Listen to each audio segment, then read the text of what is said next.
kind of the end of the talk today, and what we've really talked a lot about today are determinants of pregnancy success. And so this depends on both the developmental competence of the embryo as well as the reproductive tract environment. And what I'd like to share with you today are a couple of stories that really focus on the uterus and particularly the uterine glands. And we know that the reproductive tract environment can impact the success of assisted reproductive technologies. It's also likely the origin of some pregnancy complications such as preeclampsia and fetal growth retardation. And of course, this is important not only for maternal health, but also offspring health, as we've learned during today's talks. So if you look at early pregnancy in the human, this, as well as in domestic animals, is when you see the majority of pregnancies are lost. So in humans, during the proliferative phase, the functionalis endometrium grows to a thickness of about 1 centimeter. And it is a highly glandular structure. These glands reach from the luminal epithelium all the way down to the intercircular layer of myometrium.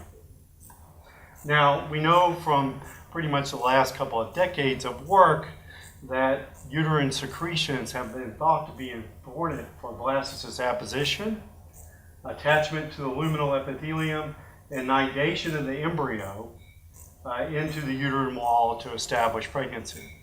But this is a very difficult process to study in humans. There's only a few groups in the world that can get access to early pregnancy type of specimens. And so we've turned to using a variety of both large animal as well as rodent models to conduct our research in terms of how do glandular secretions impact blastocyst survival and implantation. So one of the first models we used was fortuitously developed in a collaboration with Skip Bartol at Auburn University, who I had a pleasure to do my master's degree with. And really his idea was to create a uterine gland knockout sheep model by, in essence, prolonging progesterone exposure after birth. So in all animals that have been studied to date, the glands of the uterus only develop after birth. And so his idea was that if you just maintain progesterone, that you could create a glandless uterus. And so as a young assistant professor, I collaborated with him, and we exposed neonatal lambs to a non-metabolizable form of progesterone from birth to at least 8 weeks of life. And when these reached adulthood, you can see from these cross sections of the uterus that they're completely glandless. So this is a normal, very glandular uterus of an adult sheep. And this is the uterine gland knockout, which we've also recreated in mice as well. We call it the PUGCO, or progesterone-induced uterine gland knockout mouse. So it turns out that these sheep are completely infertile, and they exhibit recurrent early pregnancy loss. And we did a series of studies on these animals to look and determine the nature of their defect. And we found that they ovulate fine. You can find normal blastocysts entering the uterine cavity. But if you transferred blastocysts from normal sheep into the uterine gland knockout animals, you couldn't rescue the fertility defect. But if you transferred blastocysts developed in uterine gland knockout ewes into a normal gland-containing uterus, you got establishment of pregnancy fine. And through a series of studies, what we basically found out is that we had a failure in pregnancy recognition as well as the establishment of pregnancy because the embryo could not develop into this elongated filamentous form. So in domestic ruminants, the blastocyst hatches from the zona pellucida and has to undergo this tremendous morphological change to essentially a very long piece of thick dental floss that's about 16 to 19 centimeters in length. And it does this concomitantly with producing interferon tau, which is a pregnancy recognition signal similar to HCG, where it maintains the corpus luteum. And what we found in these uterine gland knockout ewes is that you either found no conceptus or severely growth retarded conceptus. And so this really was the first in vivo evidence that uterine glands, and by default their secretions, were unequivocally required for uterine function to support pregnancy establishment. And so our laboratory, using the sheep as a model system and now cattle, and a number of other laboratories across the world that could obtain uterine luminal fluid from other species such as mice and humans, have over the last couple of decades sought to determine the components of the uterine luminal fluid and how they impact early pregnancy. So we know through a variety of candidate as well as omic studies that the uterine luminal fluid is complex. It's predominantly derived of serum-derived proteins like albumin, but it also contains enzymes, growth factors, cytokines, adhesion proteins, transport proteins, sugars like glucose and fructose, amino acids, hormones, and kind of a new area that I won't have time to talk about today. It contains a plethora of extracellular vesicles as well. So the uterine luminal fluid is primarily derived from the uterine glands, and it's thought that if we can understand the components of the uterine luminal fluid in fertile versus infertile patients, then we could obtain uterine luminal fluid and basically use it as a biomarker type of analysis to discriminate between a good and bad uterus, particularly during ART procedures to treat infertile patients, because you can get uterine luminal fluid relatively easy on an outpatient basis.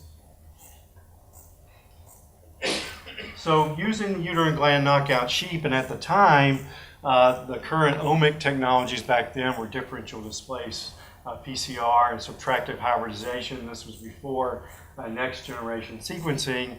We basically used those type of molecular approaches and uncovered a core set of genes that are operating both in the endometrial epithelia as well as the conceptus trophectoderm that we thought were critical for the establishment of pregnancy. So like other animals that have been investigated to date, actually progesterone exposure to the uterus downregulates the progesterone receptor in the luminal epithelium. And this is concomitant with the upregulation of a core set of genes that control elongation and implantation that are related to uterine receptivity. And so these genes encode secreted factors, proteases, protease inhibitors, transporters for glucose as well as select amino acids, and also enzymes such as HSD11B1 and prostaglandin synthase 2.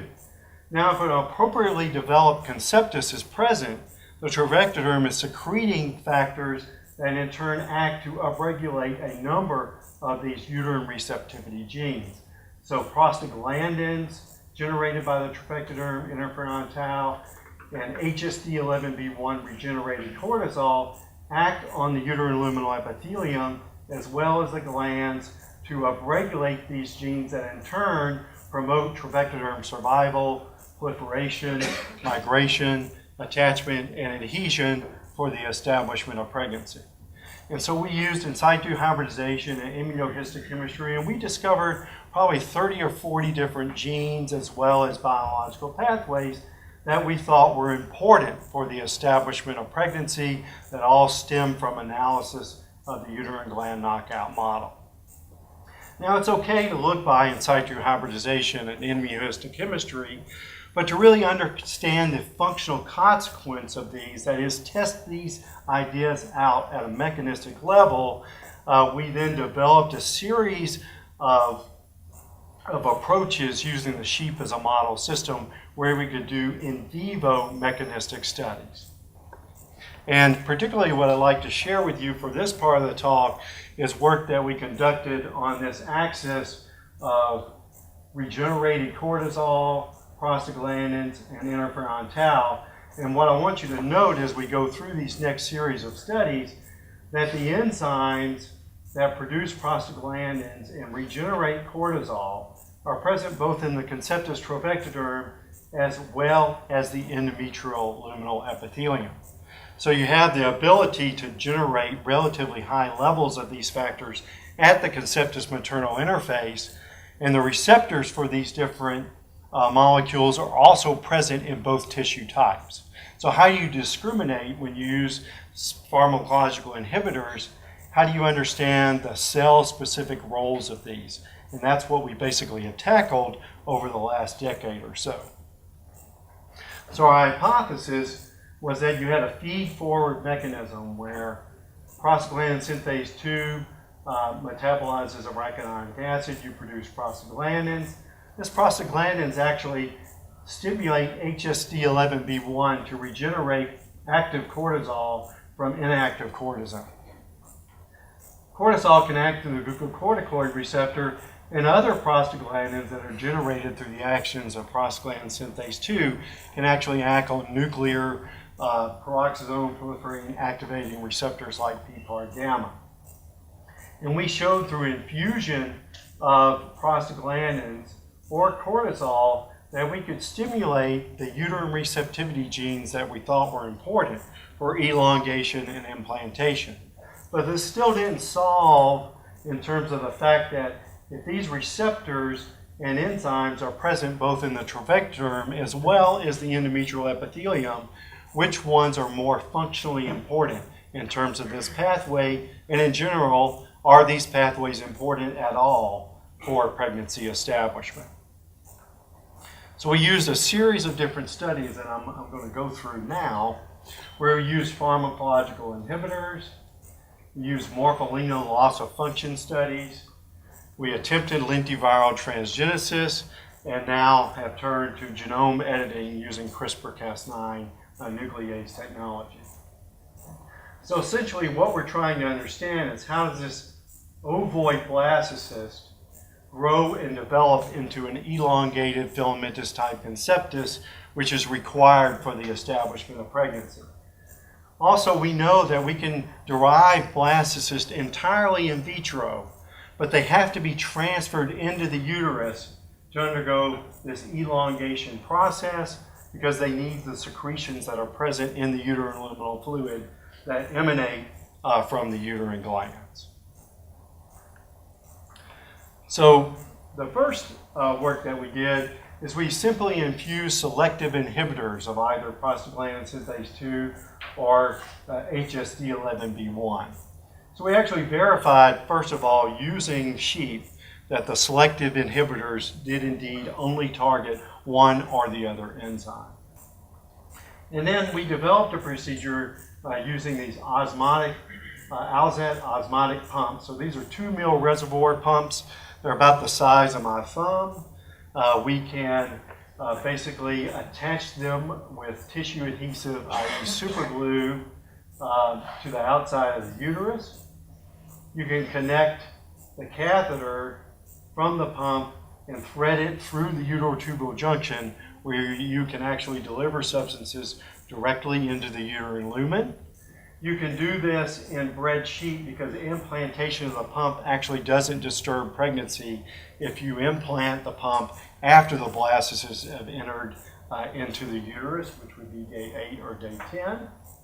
Then you just sew this up, and these pumps will actually produce 240 microliters per day directly into the uterine lumen, and you can place them on either one horn or both horns, which is very advantageous, and they will pump for at least 7 or 14 days.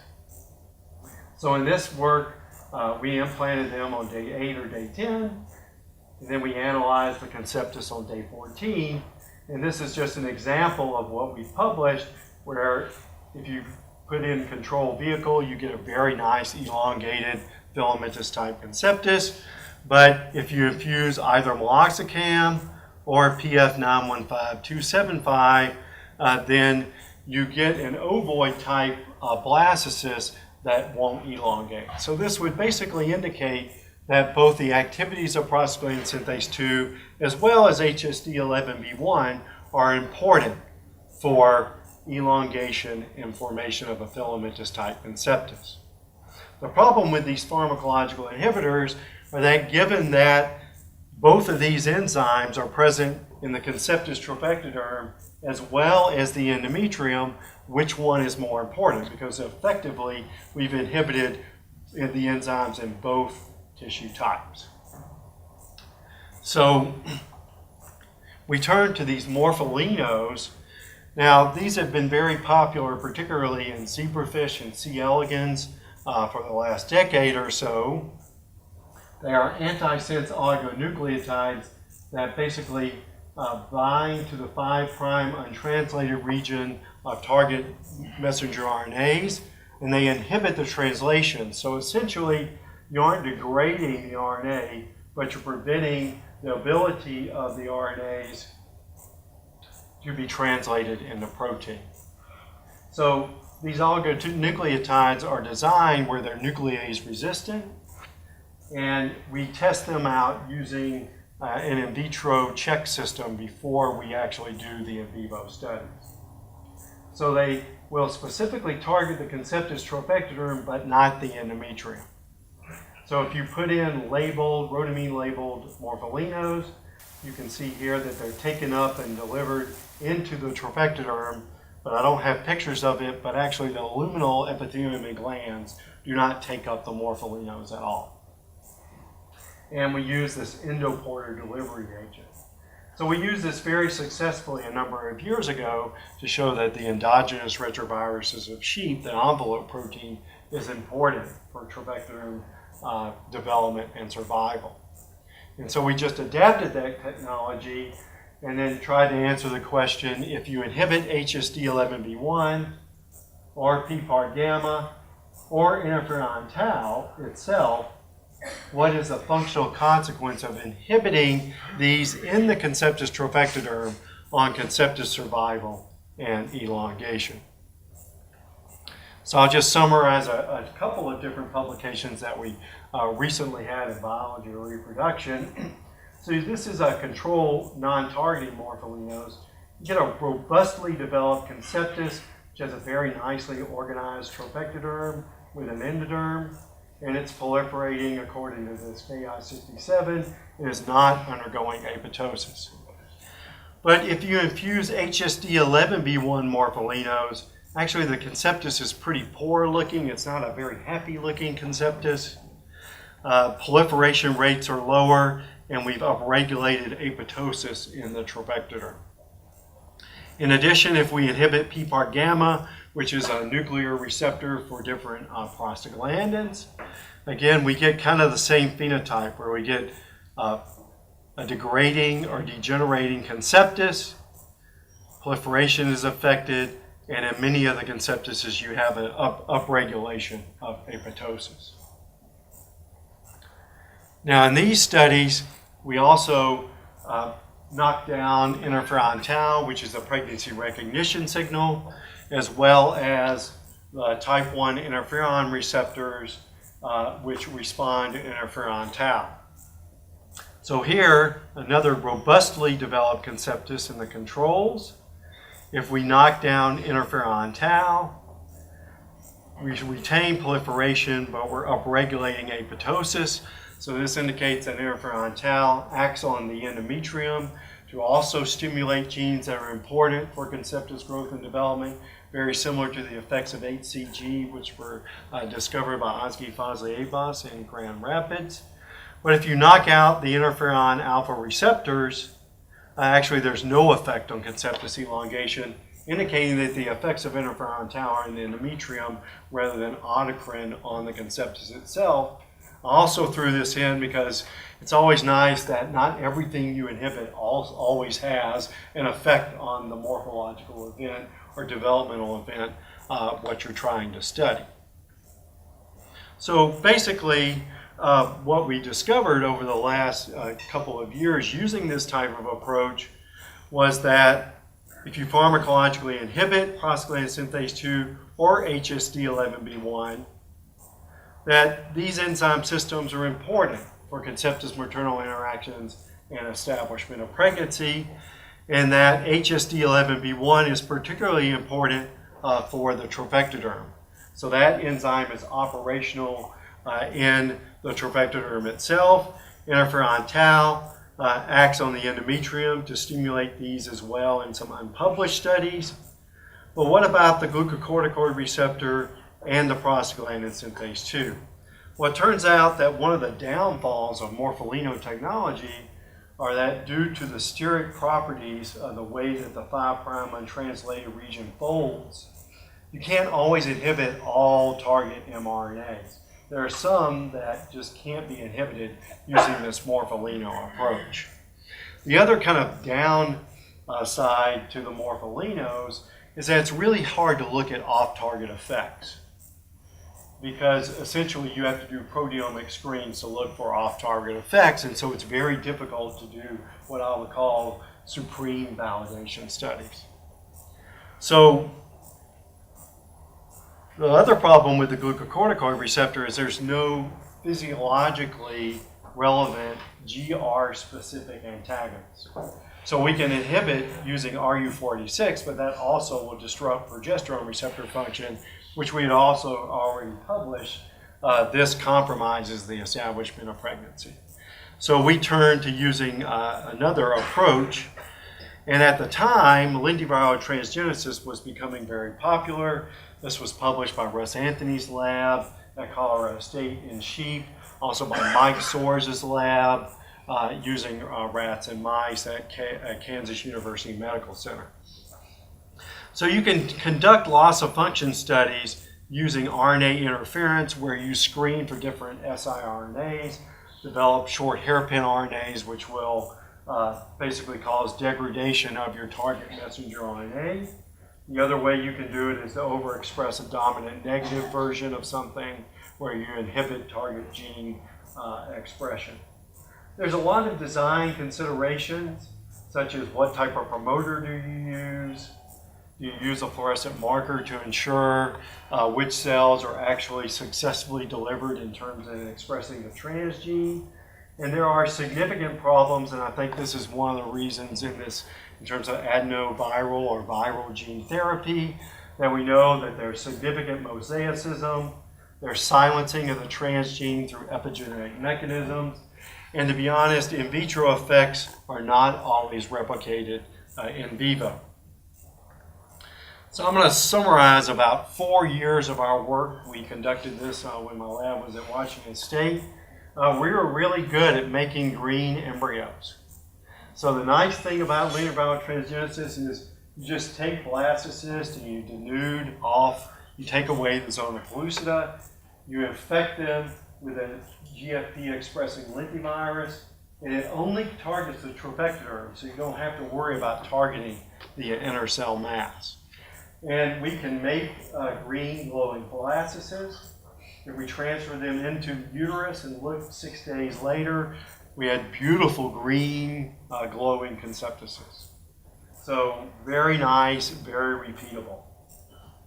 However, despite using very effective shRNAs that we developed in vitro through in vitro screening against the glucocorticoid receptor, we were never able to consistently knock out glucocorticoid receptor function in the conceptus trophectoderm.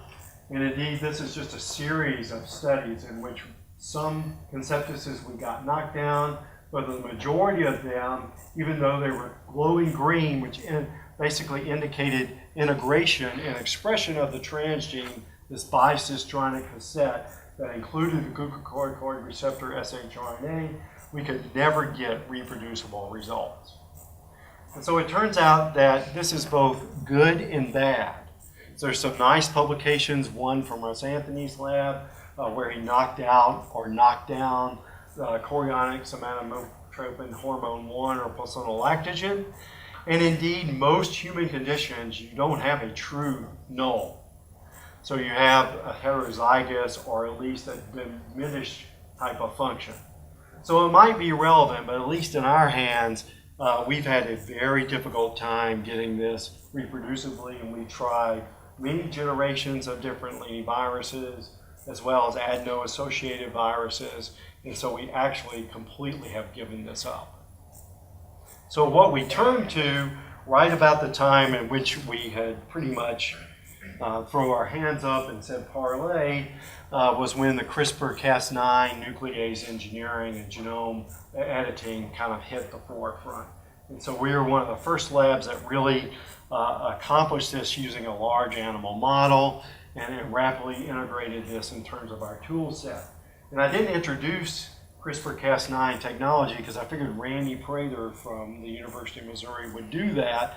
And I'd just like to put in a plug that his laboratory He has the only NIH-funded swine biomedical research unit, which they produce NIH-funded biomedical research models, and they are very, very good at doing Cas9 genome engineering and have recently engineered a PRRS-resistant pig, and they probably made about 100 different animal models that have been shipped across the world.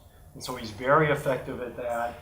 The only difference in terms of what I'll discuss now is they do all theirs by somatic cell nuclear transfer after you do fetal fibroblast engineering, whereas the studies that I'll describe today were actually using this technology but doing zygote injections. And so in this loss of function approach, we took guide RNAs that target exon 2 of the ovine glucocorticoid receptor. And what this does is it knocks out the DNA binding domain that binds the glucocorticoid response elements in DNA. So you actually end up with a receptor. If you don't have a loss of function mutation, you have a receptor that it might be made, but it can no longer bind DNA. So we superovulated ewes. We obtained one-cell zygotes at 36 hours by flushing the oviduct. We injected them with a cocktail of 4 guide RNAs, as well as a Cas9 nuclease. We then cultured them to the blastocyst stage, and then transferred embryos in on day 8 into a synchronized recipient ewe, and then we collected them on day 14. We first verified that indeed by sequencing, so we took the conceptuses that we obtained, we amplified using primers the target sequence. You can see here this is a wild type sequence, and these are examples of 6 different edits that we got in the glucocorticoid receptor. You'll notice that no edit is created equal. This is very common with the Cas9 nuclease technology, that you don't always get exactly the same edit, even though you're using exactly the same type of guide RNAs. But if you translate this in terms of amino acid sequence, you either get a frame shift mutation or introduction of a stop codon. And so in the case of these 6 different inceptuses, all of them had a loss of function mutation in which they would not have an active glucocorticoid receptor. And we actually verified this by extracting protein from the conceptuses that we obtained and doing a DNA binding assay where we looked at activity of the glucocorticoid receptor, essentially using an in vitro form of electrophorec mobility shift assay, and indeed none of them exhibited glucocorticoid receptor dependent DNA binding activity. Well, what we found, kind of to my surprise actually, is that if you knock out the glucocorticoid receptor, it has absolutely no effect on conceptus elongation. So this is like one of those experiments where you're both happy and sad. So it would have been nice to see an effect, that is, regenerated cortisol acts basically in an intricate fashion to activate glucocorticoid receptors within the conceptus trophectoderm. But what this really means is that most likely the cortisol that's being regenerated at the conceptus maternal interface, it's activating glucocorticoid receptors in the endometrium. So kind of after all of these different types of in utero functional studies, what we know today is that HSD11B1 and its receptor are most important likely in the endometrium, and that HSD11B1 generated cortisol comes from both the endometrial epithelium as well as the conceptus trophectoderm, but the glucocorticoid receptors in the endometrium are the most important likely for establishing and promoting conceptus elongation for the establishment of pregnancy. PPAR gamma within the conceptus trophectoderm is the most important, at least that we think to this date.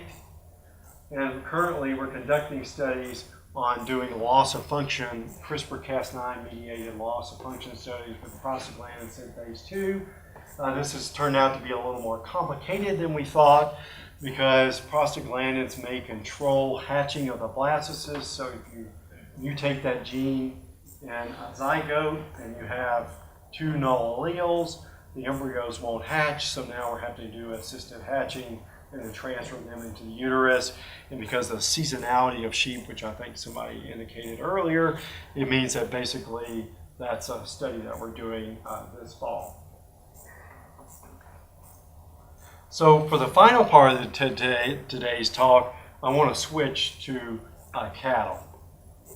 So for many, many years, and I think Jim and others that know me well, I've always been a sheep man. So I like sheep. I've used them as a biomedical model. But what I kind of finally realized after working on them for about 20 years is that they aren't small woolly cattle. So it turns out there's some pretty big differences in early pregnancy between sheep and cattle that aren't well conserved.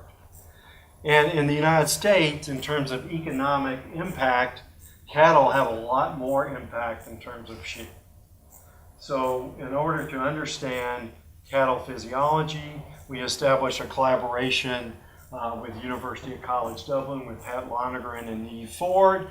And what I kind of like to summarize is the fact that we have done literally tens or 20s of different transcriptional profiling studies. We've done microarrays followed by now RNA-seq technology, and we have established that there are genes that change between day 7 and 13 and 16 of the cycle. That is, genes that are important for uterine receptivity, for conceptus elongation, the establishment of pregnancy. We know that progesterone controls this shift in gene expression. We know that the conceptus begins to influence endometrial gene expression on day 16, and this is because this conceptus is rapidly growing and starts to elongate on day 16 and produce interferon tau. We know from work done by Eckhard Wolff as well as Olivier Sandre that actually the endometrium can sense the difference in terms of embryo origin. It can discriminate an IVF-derived embryo from an in vivo-derived embryo. But the problem is we know lots and lots of things about gene expression, but we don't understand what is important. That is, out of the thousands of genes that change, which are the ones that are most important, and which ones could we use to select animals for higher fertility? So essentially, we kind of turned a large group of cattle into an assisted reproduction technology clinic. So if you look at treatment of women that have fertility problems, you use in vitro fertilization followed by embryo transfer to establish pregnancy. And this type of knowledge came out of work originally established in cattle, where you can do in vitro fertilization, maturation, culture to the blastocyst stage, and transfer into the cow. But for many years, the people that have done very large numbers of studies with bovine embryo transfer have always acknowledged the fact that there are recipients that are superior in establishing pregnancy and inferior within a herd. And so in my mind, I kind of reckon this is kind of the same thing in terms of women. We know there are women that conceive on the first cycle to IVF and embryo transfer, and women that essentially never conceive because they have recurrent pregnancy loss. And so in collaboration with Tom Geary at Miles City, Montana, we took a group of 269 heifers and we essentially turned them into an ART clinic, where we took a single IVF-derived embryo. These embryos were generated at the University of Florida by Pete Hansen. They were hand-carried to Montana and matured, and then they were placed, one high-grade embryo was placed into a synchronized recipient, and then on day 28 and 44, we did ultrasound pregnancy diagnosis, and we did that, and then we gave them prostaglandin F2 alpha to basically terminate their pregnancy, and we did this over and over and over. So we're basically simulating the ability to identify women that get pregnant on the first cycle to IVF and embryo transfer, and women that basically never do. You can see that our overall pregnancy rate was about 55% with IVF-derived embryos, so that's a pretty darn good, actually, over a period of about 2.5 years. Well, what you can see is that we're able to discriminate animals that always got pregnant, that rarely got pregnant, that is, they only got pregnant 1 out of 4 times, and then very few animals that were completely infertile. That means they never got pregnant. So here's a phenotyping summary. So in this population of animals, about 11% were high fertile. That means they got pregnant 4 out of 4 times. Subfertile are about 20%, and only 5% are infertile. So about 75% of a normal herd has a good uterus. So this is kind of the same as in terms of what we see in the human population, which, the majority of women have a good uterus. It's the only ones that have an insufficient uterus, and only a very few of them that will never be able to conceive the IVF and embryo transfer. Now, we took these animals and bred them by artificial insemination, and were able to maintain their differences in pregnancy rates. And what this meant is that essentially it's a selection for uterine capacity for the establishment of pregnancy. We aren't selecting for ovarian capacity. It's simply whether or not you have a good uterus. They also had no difference in estrous cycle length, response to the synchronization protocol. They have no differences in circulating progesterone cell levels during the estrous cycle or early pregnancy. And I'm not going to go through all the studies that we've done with these animals, but suffice it to say, we looked at blastocyst development in these fertility-selected heifers and found no differences in blastocyst survival to day 7 or day 8. We then looked on day 14, and we found no difference in conceptus morphology or number when we transferred in vivo produced embryos on day 7. And the reason we looked on day 14, because this is the last day that we can obtain the embryos back out using non-surgical approaches. So then what we did is I called the money experiment.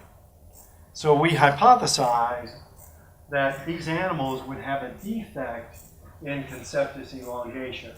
And so why did we do that? Well, first of all, we knew from the uterine gland knockout sheep model that the uterus primarily influences not blastocyst growth and development, but it basically is absolutely required to support growth and development of this conceptus, because if you don't have uterine glands, you end up with either no conceptus or severely growth retarded ovoid type conceptus. And the other thing is, at least through the literature over the last 2 decades, people had surmised that the greatest levels of pregnancy loss were actually during the elongation phase, and this correlated with basically the pregnancy recognition period, and so we thought that day 17 was a really good time to look at these animals. This is normally when the embryos should start elongating. So we synchronized what was left of the population of these animals. On day 7, we ultrasounded for a CL, and then we put 2 in vivo produced embryos of very high quality into them. And then on day 17, we slaughtered the animals, we obtained the uterus, we flushed the uterine lumen, and then we collected the endometrium. And to be honest, I was completely surprised. So this shows you pregnancy rate here in high fertile, subfertile, and infertile animals. So if they could never get pregnant in embryo transfer, they basically were not pregnant on day 17. But if they were subfertile, they actually had a little higher pregnancy rate than the high fertile animals. When we looked at the conceptus length, so this is representative from high fertile, here is an underdeveloped conceptus from a subfertile animal, you'll note that we see a tremendous variation in conceptus length, but overall the embryo in high fertile animals is about 2-fold greater in length than subfertile animals. And in the infertile, the only 1 out of 5 animals that had a conceptus, it basically hadn't developed past the blastocyst stage, so essentially was not pregnant. So I got a little worried initially, why do we see this tremendous variation in conceptus growth and development? But it turns out that this is normal. In cattle, you see a tremendous variation in growth and development of the conceptus between about day 16 and 19. And you actually never see that in sheep at all. In sheep, embryos are this big on day 12, and they're that big on day 14, and that's just the way it works. But in cattle, you have a lot more wiggle room, which is probably why you have differences in terms of pregnancy establishment, and you have larger amounts of embryo loss during this time period. So to try to understand what is the nature of the defect, we basically have done a series of RNA sequencing studies using the endometrium or conceptuses from these animals. So first of all, if the animals were not pregnant on day 17, we conducted RNA-seq. We compared high fertile versus subfertile versus infertile. And actually, there's almost no gene expression differences between these different types of animals in a non-pregnant state. So, kind of the take-home message from this is, first of all, their endometrium all look the same. This is exactly the same picture, but it's representative. But it's actually the same thing you see in a human fertility clinic. You can't take a biopsy of the endometrium and actually predict the fertility in the next cycle. Only if they don't have glands like an Asherman syndrome or something. But also, in a non-pregnant state, it might be very difficult to develop biomarkers in terms of discriminating a bad versus a good uterus in terms of an endometrial biopsy. So the next thing, we took the high fertile and subfertile animals. We asked the question, if they were pregnant, were there gene expression differences? And here we got about 168 genes that were differentially expressed. But again, when we do pathway type analysis, there's nothing that really stands out that would say, why is this uterus superior and this uterus inferior? And actually, if you look at both of these compared to an infertile, it's also very hard to understand what are the causative gene expression differences in the endometrium. But then when you compare the response of these animals to a conceptus, this is where it got a little more interesting. So normally on day 17, there's about 3,500 genes that are differentially expressed between pregnant versus non-pregnant animals. So 1,680 genes up and 1,742 down. But in the subfertile animals, it looked like the response of the endometrium to the conceptus was diminished, where we only got about a third of the same genes. And in particular, we see there's a much lower number of genes that are down-regulated by the conceptus. Well, what's kind of most exciting was when we profile conceptuses from high fertile or subfertile animals. There's about 1,287 genes which are different. So this was kind of quite amazing to me. And the way that we interpret this is that the endometrial response to the conceptus differs between high fertile and subfertile animals, but particularly the conceptus is asynchronous with the endometrium in subfertile animals. And of course, this is thought to be the primary cause of pregnancy loss to embryo transfer, is an out-of-sync window of implantation with the developmental stage of the conceptus. And this has been highlighted very nicely by the work of Carlos Simon with his endometrial receptivity array in Spain, as well as Jan Brozens and Nick Macklin in the UK. But I still was a little worried that what happens if these gene expression differences are just different, because this conceptus on average is about 2-fold larger than this embryo. So we did more gene expression profile. So first of all, we profiled all the conceptuses that we retrieved from high fertile or subfertile animals. And then, using a bioinformatics approach, Xanta Bureau, who's a very talented bioinformatician in my group, he basically took all these conceptuses out and redid the analyses, and what we found are the same number of differentially expressed genes. So this was argued that it's not simply that you have a larger versus a smaller embryo. That it really is the uterus which is imprinting the developing conceptus in terms of its gene expression. But then we read a couple of papers that basically highlighted that there are significant numbers of genes that change between an ovoid and a filamentous type conceptus. So what we did is we sequenced more conceptuses from only the high fertile animals.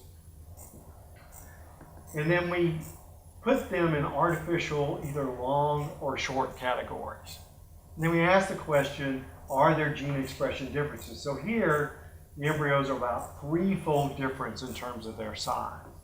And what we found is only 18 differentially expressed genes using a pretty strict bioinformatic criteria. So I think what this is good evidence that the type of uterus that you're gestated in determines the developmental potential of the conceptus. So if you do pathway type of analysis as well as a key player analysis, what we basically found is that there appears to be several pathways that are increased in high fertile versus subfertile conceptuses or decreased. And they relate to a number of novel secreted trophoblast proteins such as pregnancy-associated glycoproteins and trophoblast Kunitz domain proteins.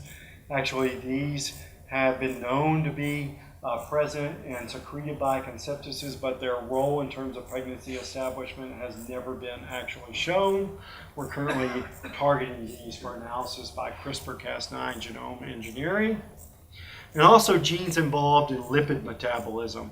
And I think this is pretty exciting because of the fact that to grow an embryo from this size to this size, you need tremendous uptake and assembly of lipids, particularly because at the same time, you're generating huge levels of prostaglandins, which we know are important for the establishment of pregnancy in every species that's been studied to date.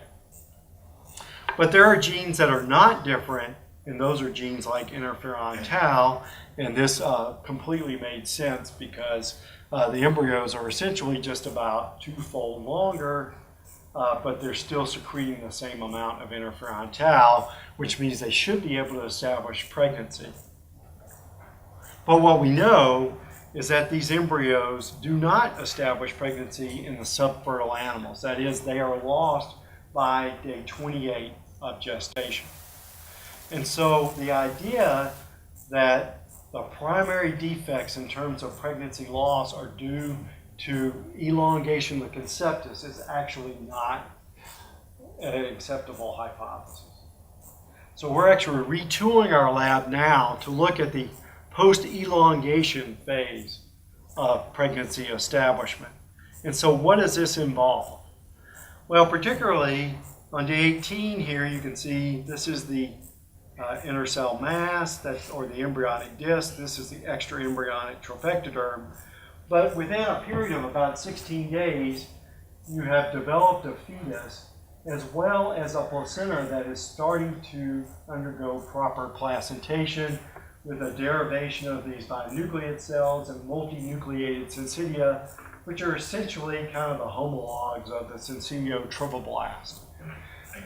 The net result is that these cells, if they don't develop properly, you don't get true placentation, and these embryos will be lost by day 40 or 50 of gestation because most nuclear transfer derived clone cattle are lost due to a failure in the ability to develop these binucleate cells and undergo proper placentation.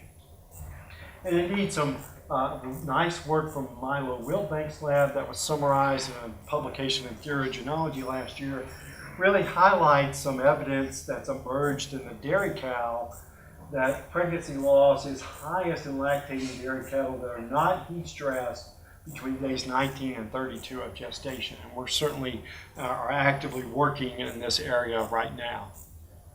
So to kind of finish up the talk, I just want to go through maybe 2 more slides. So currently with these fertility classified heifers, we're going through a full secretome analysis to try to understand biomarkers to discriminate a bad versus a good uterus. And we're also undergoing a series of genomic DNA analyses to identify and try to develop a set of genomic markers where we can select animals for a good versus a bad uterus. So we are currently using 2 types of approaches. One is about an 800,000 SNP array that was developed by Illumina, as well as the University of Missouri by Jerry Taylor.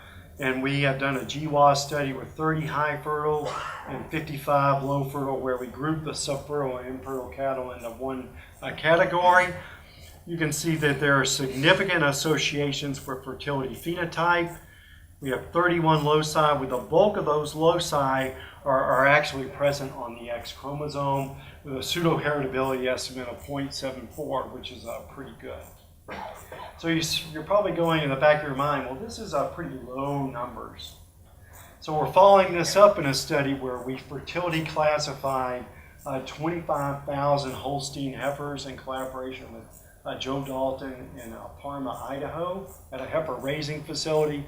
And now we have a couple of thousand high fertile versus subfertile and infertile animals that we also are doing a genome-wide association study. And recently we've also turned to whole genome sequencing. So last year we were able to get access to a HiSeq X10 instrument at a WashU at the Human Genome Sequencing Center. They opened it up for doing a non-human type of species. So we've sequenced about 250 animals on this right now, and are going through whole genome reconstruction, where we're looking at copy number variation, as well as investigating additional steps using high throughput bioinformatics approaches. So to kind of end, I'd just like to hopefully I made the case that you can use natural variation of pregnancy rates in cattle to identify animals with innate differences in uterine receptivity to support growth and development of the conceptus. And that important biological mechanisms underlying subfertility and infertility manifest after day 14 of pregnancy.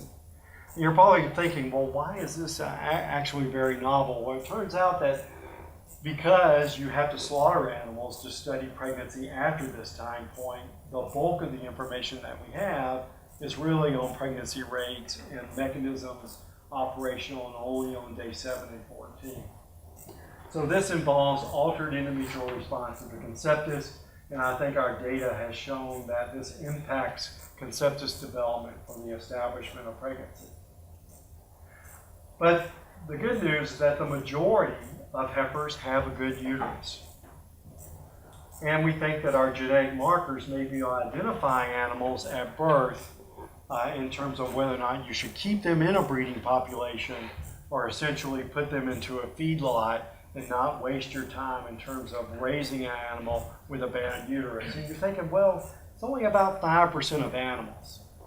Well, right now, with over, every dairy farm has an equal number of heifers as they have lactating cows to be able to do true herd replacement, because pregnancy rates nationwide are about 18% in dairy farms. And so if you can select animals that have a good versus a bad reproductive potential, you can save the producer a lot of money and a lot of time, because they won't know until 2 or 3 years down the road whether or not they have an animal that will be fecund as an adult. So the future directions are to focus on the post-elongation phase of pregnancy, particularly in the stage of pregnancy where you have to develop an embryo as well as a functional placenta. And then finally, I think that intrinsic differences in the conceptus is a major cause of pregnancy loss. And currently we're gearing up to really look at sire effects on the establishment of pregnancy, and particularly focused on this day 18 to 32 stage of pregnancy. So with that, I really appreciate the opportunity to come here.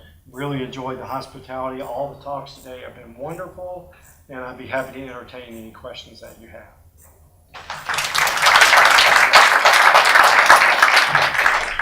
Jim. So there's been an argument in the literature since I was young that the amount of progesterone being produced by the corpus luteum had a major role in pregnancy and maintaining pregnancy intact. There's lots of studies out there where animals have low progesterone, you see a lot of animals have poor progesterone. Some with higher, but it's back and forth. So if you finally settle this argument once and for all, even though most of the people that make those arguments are still now standard care, there are a few of us left that would offer some of those things. So at least in the heifer populations that we've looked at, circulating levels of progesterone and the rise after formation of the corpus luteum doesn't appear to be a major factor in terms of pregnancy loss. But I will say that in the lactating dairy animal, I still think progesterone insufficiency plays a role, particularly in a high-producing animal, if you look at Milo Wiltbanks and other people's work, as well as the efficiency of synchronization protocols as well.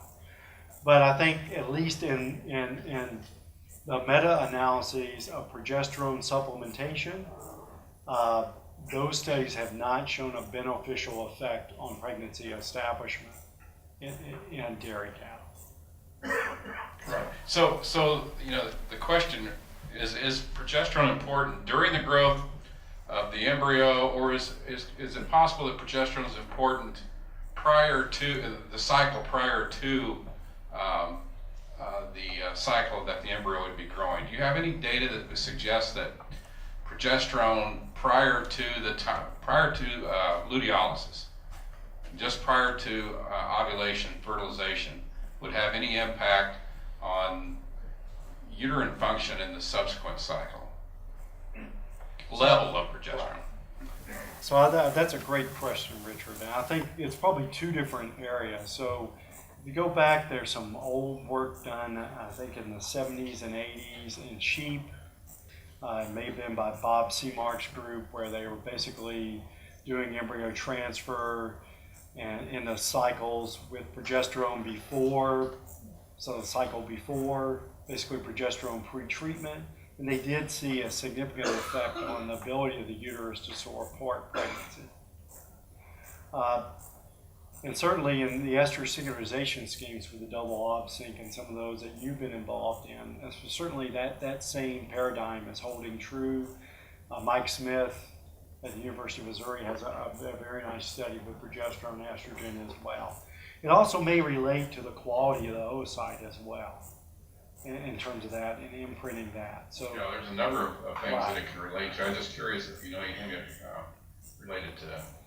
But at least in cattle, trying to really understand, does that progesterone in the cycle before have an important effect? I think it remains to be determined, and we actually just need to do those types of studies. But I do think that does play a role in terms of uterine function.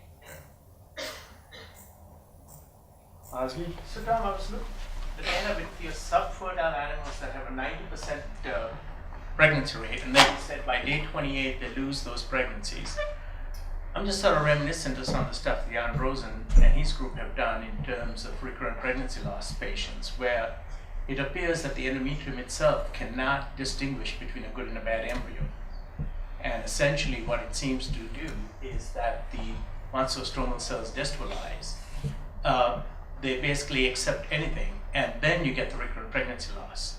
So I'm just wondering if the fact that you have a 75% quote-unquote normal good endometrium, I'm wondering whether there's some kind of distinction between those two groups of animals, that in those subfertile animals, they're all pregnant very, very quickly, early, but then there's a distinguishing feature that somehow or another can't separate a good and a bad embryo, given the fact that they're smaller.